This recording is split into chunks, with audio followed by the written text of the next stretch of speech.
গুইজান আৰু বিন্ধাকটাৰ বানপীড়িতৰ কাষত আপৰ নেতা মনোজ ধানোৱাৰ যোৱা কেইবাদিনৰ পৰা হৈ থকা বানপানীৰ বাবে তিনিচুকীয়া জিলা আৰু ডিব্ৰুগড় জিলাৰ বিভিন্ন অঞ্চল প্লাবিত হৈছে। ব্ৰহ্মপুত্ৰ নদীৰ বাহনী পানীৰ বাবে ৰাইজৰ দুৰ্দশা দুৰ্গতিয়ে লগ এৰা নাই। থাকিবলৈ উপযুক্ত বাসস্থান, বিশুদ্ধ খোৱাপানী, অত্যাৱশ্যকীয় খাদ্য সামগ্ৰীৰ নাটনিৰ সমস্যাই দেখা দিছে জিলা দুখনৰ বন্যাৰ্তৰ মাজত। তেনে এক জটিল সন্ধিক্ষণতে বানৰ জুৰুলা হোৱা ৰাইজৰ কাষত উপস্থিত হ'ল ডিব্ৰুগড়ৰ আম আদমি পাৰ্টিৰ নেতা মনোজ ধানোৱাৰ সহ দলীয় নেতাকৰ্মীসকল। গুইজান, খামটি গোহালি, দিনজান, টেঙাবাৰী, ৰংমলা, পুখুৰীজানৰ বানত বিধ্বস্ত হোৱা অঞ্চলসমূহ পৰিদৰ্শন কৰাৰ লগতে বানপীড়িত অসহায় পৰিয়ালসমূহৰ সৈতে বান পৰিস্থিতিৰ বুজ ল'লে ধানোৱাৰে। দুৰ্দশাগ্ৰস্ত লোকসকলৰ সুবিধাৰ্থে সামৰ্থ্য অনুযায়ী প্ৰদান কৰিলে বিশুদ্ধ খোৱাপানী, খাদ্য সামগ্ৰী।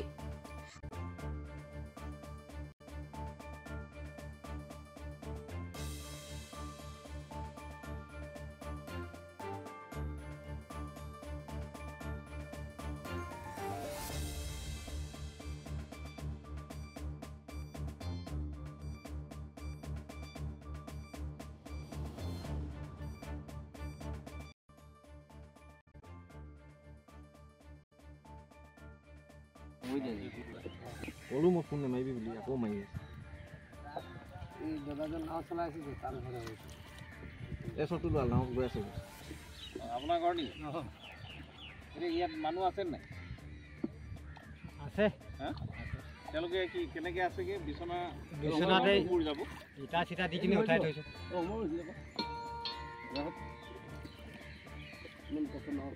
কেদিন হ'ল পানীত ডুবি আছে 3 দিন হ'ল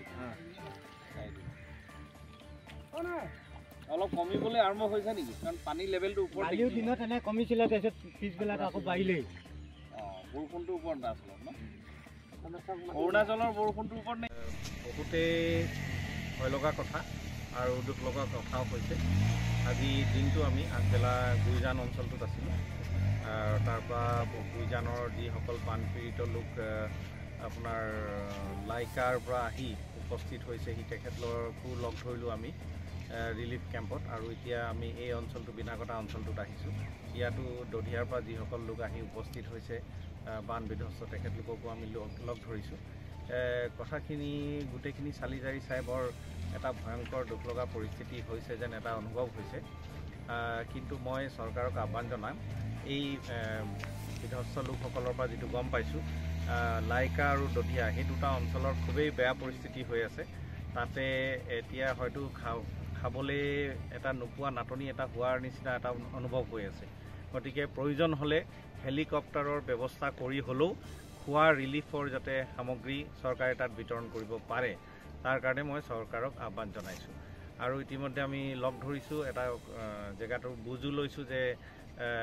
ইমান ভয়ংকৰ এটা পৰিস্থিতি মানুহ কিমান কষ্টত যোৱা বিগত 4-5 দিনৰ পৰা তেওঁলোকে বানপানীৰ মাজত থাকিবলৈ বাধ্য হৈছে তাৰো এটা বুজ লৈছোঁ আৰু য'ত যি ধৰণে আমি সামান্যভাৱে আমি ৰাইজক সহায় কৰিব পাৰোঁ আমি ৰাইজৰ মাজত গৈ তাৰ চেষ্টা কৰিছোঁ আজি কি অঞ্চল পৰিদৰ্শন কৰিছে গুইজানত গ'লোঁ গুইজানৰ বালিজান গাঁও আছে তালৈও গ'লোঁ আৰু তাৰ পৰা আকৌ ইয়াত বিন্ধাকটাত উপস্থিত হৈ আমি সেই যিটো বিন্ধাকটা হাইস্কুল আছে য'ত এটা ৰিলিফ কেম্প চৰকাৰে স্থাপন কৰিছে তাতো গ'লোঁ আৰু তাৰপিছতে গৈ আৰু অকণমান আগলৈ গৈ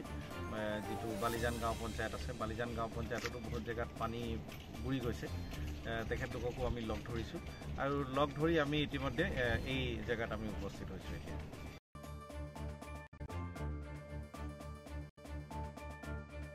চাবুৱাৰ পৰা ৰণদীপ চুৰীৰ ৰিপৰ্ট অসম টুডে।